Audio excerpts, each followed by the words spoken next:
membuat buku itu bisnis zaman now, zaman canggih ini. Kalau kita nggak main online, itu kita akan terkurung dalam satu genggaman, satu dunia kita pegang. Saya adalah tulang punggung keluarga. Pada saat saya pensiun nanti, apa kerjaan saya? Karyawan mempunyai tanggung jawab kepada perusahaan di tempat dia bekerja.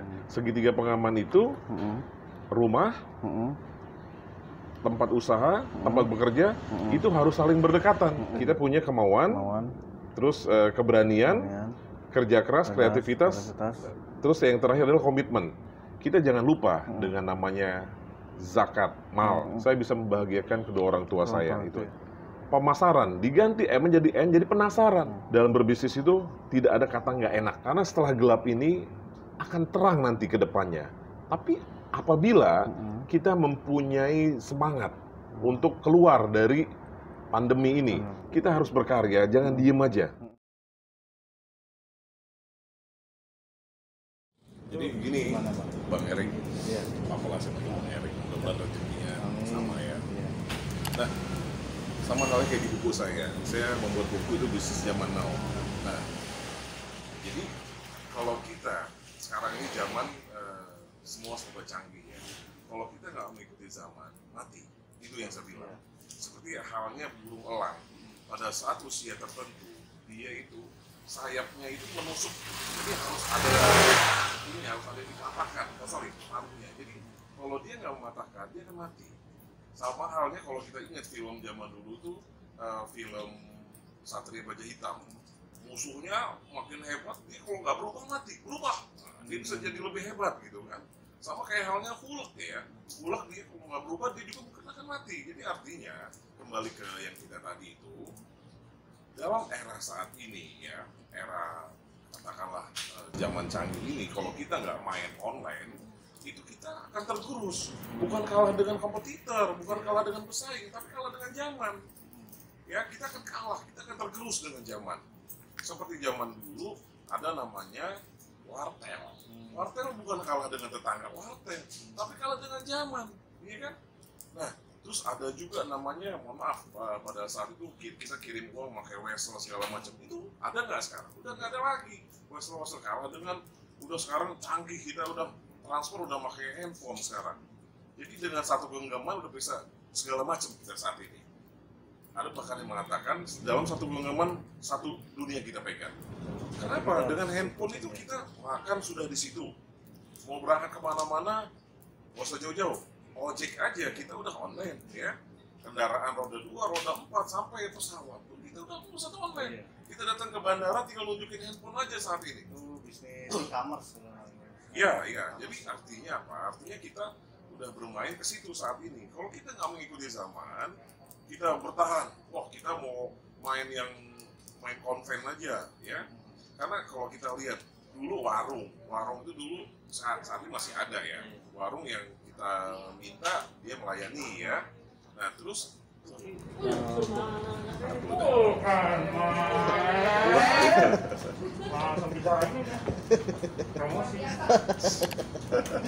siap.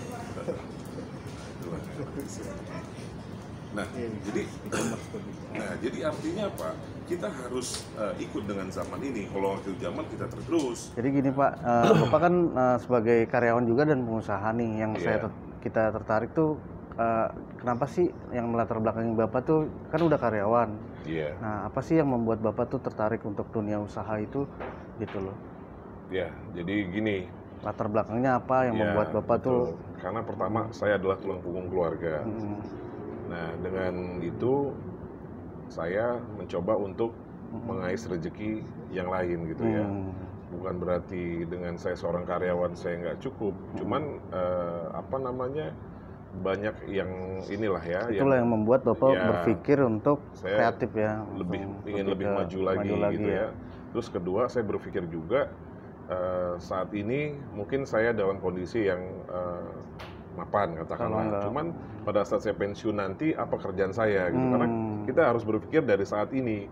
Jangan pada saat kita mau pensiun baru kita sibuk mencari bisnis apa yang mau kita buka gitu loh. Jadi itu yang melatar belakangi saya. Pertama ialah saya memang tulang punggung dari keluarga juga, sehingga saya harus banyak berkarya, harus banyak pemasukan juga yang abang bilang tadi itu.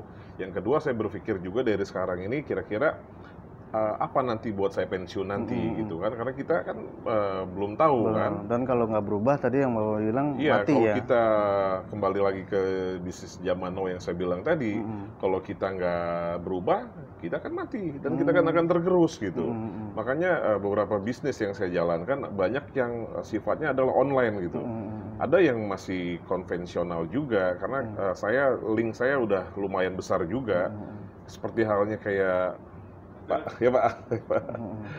Online ya. Ya, bisnis online ini karena sekarang ini kalau kita nggak bermain bisnis online juga kita akan tergerus juga saat ini. Contoh hal sahabat-sahabat saya ya yang masih banyak bertahan, dia tidak ada, mohon maaf, tidak main jual online ya, tidak ada web dan seterusnya. Lama-lama dia akan tergerus, akan ketinggalan gitu loh. Iya, akan hilang. Saya termasuk pengamat ya, pengamat bisnis. Saya sering datang ke beberapa mall. Nah, saya datang ke mall ini, katakanlah Mall X yang saya datangi. Nah, ternyata di sana itu lebih banyak bekerja atau melayani yang online. Saya datang ke salah satu toko. Ternyata di situ banyak plastik-plastik yang disiapkan. Saya tanya, Bu, ini baju berapa? Oh, iya Pak, silakan Pak. Tapi kita khusus online. Ternyata di dalam mall itu udah lebih banyak main online juga gitu loh. Terus saya tanya, kok Ibu kenapa nggak di rumah aja? Ya kalau di mall ini juga kita lebih dipercaya juga sama customer kita katanya. Terus yang kedua, saya nanya juga ke sama pedagang yang biasa. Nah, pedagang biasa ini tuh keluh kesahnya luar biasa. Iya Pak, saya dari pagi Pak sampai malam ini katanya. Dan pendapatan saya cuma sekian, nggak nutup Pak, buat makan aja nggak ada katanya.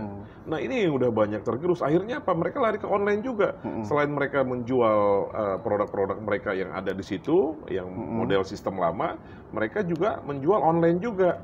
Nah, pada saat saya belum lama main ke mall-mall itu, ternyata apa? Pendapatan penjualan mereka saat ini lebih banyak online dibandingkan dengan gaya mereka yang lama gitu loh. Nah ini ya Pak, boleh diceritain lagi Pak, Bapak kan udah menjalani usaha. Nah, pengalaman sedih dan senang itu pada saat apa sih Pak? Pas usaha itu pengalaman paling sedih? Ya, gini. Saat apa? Seorang karyawan mempunyai tanggung jawab kepada perusahaan di tempat dia bekerja. Itu harus satu kunci yang kita harus pegang. Jangan sampai pekerjaan kita tidak terpegang atau kita nggak punya tanggung jawabnya. Jadi pekerjaan kita itu kalau bisa kita maksimal. Tetap harus bahkan maksimal. Lebih, kalau bisa lebih dari, mohon maaf, dari sahabat-sahabat kita ya. Jadi tetap kita pegang itu amanah kita sebagai karyawan. Tetap aman, tetapi bagaimana kita bisa mempunyai usaha itu juga. Nah itu yang saya punya adalah namanya segitiga pengaman. Segitiga pengaman itu rumah, tempat usaha, tempat bekerja, itu harus saling berdekatan. Karena kalau nggak dekat, itu saya ngalami waktu rumah saya di Tangerang, itu luar biasa. Saya berangkat subuh, segala macam, akhirnya usaha saya mati gitu loh. Jadi kerja dan usaha di lingkungan segitiga. Ya, segitiga. Jadi bisa balance ya. Itu. Iya, jadi pada saat saya berangkat, ya itu udah banyak waktu saya yang bermanfaat, tidak habis di jalan. Kalau dulu saya di Tangerang itu 2 jam sampai 3 jam, habis waktu saya di jalan. Nah, dengan adanya rumah saya dekat kantor, dengan rumah saya dekat usaha saya, itu saya lebih mengoptimalkan waktu saya untuk berbisnis. Jadi waktu saya yang kebuang di jalan itu, saya optimalkan untuk di bisnis. Bukan berarti sepenuh jiwa saya itu adanya di tempat bisnis, bukan. Jadi dalam menjalankan bisnis itu kita punya strategi. Karyawan bagaimana punya strategi dalam menjalankan usaha. Ialah dengan punya karyawan yang kepercayaan kita itu dibangun. Ada juga strateginya membangun karyawan supaya orang itu supaya lebih mau bekerja sama kita dengan tulus, dengan tidak ada namanya berminat untuk korupsi. Itu ada ilmu 4 lagi, itu nanti yang kita bahas ya. Jadi kembali ke yang di awal tadi. Pertanyaannya, apa yang membuat Bapak paling senang gitu, misalkan dalam usaha itu, dan paling sedih misalkan nggak ada namanya sedih, usaha itu, ternyata, Bang ya, langsung instan, langsung kita jaya, nggak ada. Kecuali kita ke Gunung Lawu, ke gunung, mohon maaf, ke gunung mana terserah, tiba-tiba dari sana punya sesembahan, kaya raya, bisnis jaya, banyak korban, mati masuk neraka, ya. Pesugihan itu, Pak. Iya, itu pesugihan, masuk neraka pasti itu. Ya kan, itu kan dosa nomor 1 dalam Islam ya, mohon maaf. Nah, tetapi bisnis yang saya lakukan ini ialah bagaimana kita bisa melakukan bisnis itu sesuai dengan jalurnya, tidak menyalahi dari yang saya bilang tadi ya. Jadi kita harus bekerja keras. Kita kemauan, karena kunci 5K kunci saya adalah kita punya kemauan, terus keberanian, kerja keras, kreativitas, terus yang terakhir adalah komitmen. Bila kita punya kemauan, kita nggak bekerja keras, percuma. Ya kan? Nah, itu semua harus didukung. 5K, 5 kunci, 5 sukses tadi itu, 5K sukses itu harus saling berjalan. Yang K adalah komitmen yang terakhir. Kita harus benar-benar dengan customer kita harus memberikan yang terbaik. Komitmen. Misalkan kita janji besok jadi, besok harus jadi. Jangan saya punya usaha namanya, pernah juga, saya sekarang ini masih juga, itu Cake Bakery Danisa. Orang bikin acara seminar, itu katakanlah hari Rabu, pagi jam 8. Saya antar Rabu pagi jam 10, acara sudah bubar, snack baru saya kasih, mati kita. Nah, itu artinya kita harus benar-benar punya janji yang bagus ya. Terus gini juga, apa namanya Bang, dalam bisnis juga kita yang saya bilang tadi itu, kita selain itu kita harus punya kreativitas. Karena produk kita akan berbeda dengan orang itu dari mananya, dari keunikan kita. Pernah dalam seminar ada yang nanya sama saya, Pak Firdaus, sekarang ini saya mau bisnis apa bingung Pak, semua sudah ada katanya, mau bisnis apa sudah ada. Betul saya bilang, kita mau bisnis sekarang ini semua sudah ada semua. Mau bisnis laundry ini sampai laundry helm pun ada, laundry jaket sepatu pun ada. Nasi goreng ya, nasi goreng pete, nasi goreng ini, nasi goreng gila. Ya mungkin orangnya mudah-mudahan nggak gila gitu kan. Jadi artinya apa? Ada kreativitas, artinya ada suatu hal yang unik membuat orang menarik. Itu ilmu saya ialah pemasaran diganti menjadi penasaran. Dengan adanya nama-nama yang membuat orang hal yang unik menjadi orang penasaran. Itu strategi dari pemasaran adalah membuat orang penasaran. Nah, seperti itu Bang Erik. Intinya gini. Saya pernah ada yang mesen. Tapi alhamdulillah itu jadi saudara malah bukan jadi musuh ya. Nah, dia rutin pesan sama saya buat acara event-eventnya. Pada saat akhir tahun itu acara besarnya. Jadi mesen tas sekian ribu, notes sekian ribu, pulpen sekian ribu. Nah ini udah saya pegang semua pesanan ini. Nah tiba-tiba ada sahabat saya juga, sahabat sama-sama orang konveksi tas, dia nggak ada job. Dia bilang, Bang, proyek bagi-bagi dong Bang katanya. Dia bilang gitu. Nah namanya saya sama teman, Iqbal juga. Ya udah, lu mau megang proyek yang mana? Bang, saya bisa megang tas katanya. Oke, tas saya kasih ke dia. Ya, saya kasih kerjaan ke sahabat saya itu. Tiba-tiba H-3 semua barang-barang pesanan udah siap semua, tinggal tas yang belum jadi. Saya telepon, Bang, tas mana? Oh iya, udah mau jadi. H-2, Bang, kok tas belum dikirim? Iya, nanti mau dikirim. Sore nggak ada kabar, ditelepon nggak bisa, saya cari ke rumahnya, kosong rumahnya, nggak ada orang. Saya cari kemana-mana, nggak ada di tempat produksinya, sepi, nggak ada karyawan dia. Akhirnya apa? Pada saat hari H, pada saat mau acaranya malam minggu, hari Sabtu pagi dia datang. Dia pasang badan, mau diapain terserah. Karena tasnya belum dibikin sama sekali, uangnya kepake buat anaknya sakit katanya. Mampuslah saya bilang. Ini acara buat nanti malam. Ini Sabtu ini, nanti malam. Mau ada acara, saya bilang. Semua udah barang, semua udah ada. Masa barang mau dikasih pensil, pulpen, segala macem. Terus tasnya nggak ada gitu. Akhirnya saya coba datang ke tempat yang customer saya. Nangis semua panitianya. Gimana ini Pak Firdaus, acara ini nanti malam gimana dan seterusnya. Akhirnya apa? Saya dengan saya udah luar biasa, saya sedih juga ya. Saya shock sekali, kayak nggak ada nyawa lagi ya, dipegang juga kayak sebutan gitu muka saya. Itu nilainya cukup besar ya Pak ya? Besar, itu proyek besar itu. Nah akhirnya apa? Saya beli tas jadi ya di tempat pusat pembelanjaan, saya beli tas jadi, langsung saya sablon, Itu saya kasih, itu saya gratiskan, dan saya mengucapkan surat permohonan maaf kepada pimpinannya. Dan alhamdulillah mereka memaafkan saya. Dan saya bilang untuk semua pesanan itu saya gratiskan semua. Dan dari pihak mereka tetap bayar juga, walaupun tasnya saya mau tidak terima. Itu yang suatu masalah yang sangat berat di perusahaan percetakan saya. Nah, dari situ saya banyak belajar. Di situ saya banyak belajar, dan ini yang harus saya benahi. Dalam berbisnis itu tidak ada kata nggak enak. Tidak kata, wah kasihan, jangan. Karena apa? Ini menjaga nama baik perusahaan kita dan menjaga nama perusahaan dia juga. Dia bikin acara, kalau dia rusak kan mereka juga yang rusak. Apalagi kita gitu kan. Kita bisa dituntut sebenarnya. Tapi itulah yang membuat pelajaran saya dari sekian tahun, alhamdulillah terus saya menggali, dan alhamdulillah sekarang ini perusahaan-perusahaan besar udah banyak yang saya pegang. Nah, kalau pengalaman senangnya nih gimana Pak? Atau kita sosialnya, atau kita bisa bantu orang, senangnya itu ada nggak Pak pengalamannya? Saya bisa berbagi, terutama pada saat musibah seperti ini ya. Memang ini kunci sukses juga, termasuk Bang Erik. Selain kita banyak berdoa ya, duit itu perlu, doa, usaha, ikhtiar, tawakal. Kita memberikan yang terbaik, berserah diri kepada yang kuasa ya. Nah, saya alhamdulillah itu setiap bulan ini kunci juga ya. Mungkin buat sahabat-sahabat bisnis juga, kita dalam rezeki kita itu ada rezeki yang lain, ya, rezeki orang lain. Dalam Islam itu ada 8 asnaf. Mohon maaf ya, saya menganggap dalam Islam. Nah, jadi kita jangan lupa dengan namanya zakat mal, ya, zakat perusahaan kita juga ya, zakat penghasilan kita. Itu kita harus rutin memberikannya. Itu bisa kapanpun. Kalau saya tiap bulan. Dan itu kebahagiaan saya bila mana pada saat saya memberi kepada orang-orang yang membutuhkan, terutama anak yatim dan orang-orang yang duafa. Nah, itulah membuat saya bangga, dan yang kunci yang pertama adalah saya bisa membahagiakan kedua orang tua saya. Kita ini kan anak muda masih di rumah nih.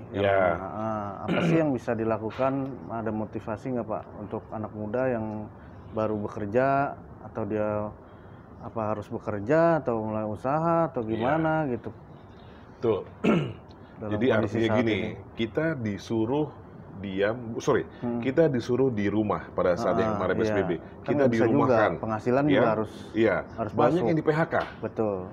Kalau masih namanya bekerja di rumah, dia masih bekerja, masih dapat gaji. Tapi kalau yang di PHK, gimana dia mau makan? Dia mau di rumah. Dia mau gimana mau ngambil gaji? Gimana dia mau makan? Ya, jadi artinya bagaimana kalau misalkan orang-orang, anak-anak muda katakanlah, mau muda mau tua lah ya, artinya bila mana ini terjadi di diri dia. Sama halnya seperti tahun 98. 98 tuh banyak sekali dilema. Itu yang saya pernah angkat juga, ialah mengenai Raden Ajeng Kartini, ya, habis gelap terbitlah terang. Karena setelah gelap ini akan terang nanti ke depannya. Tapi apabila kita mempunyai semangat untuk keluar dari pandemi ini, untuk bisa berkarya, ya, jadi bukan kita di rumah, kita kena PHK, kita diem, kita harus punya kreasi.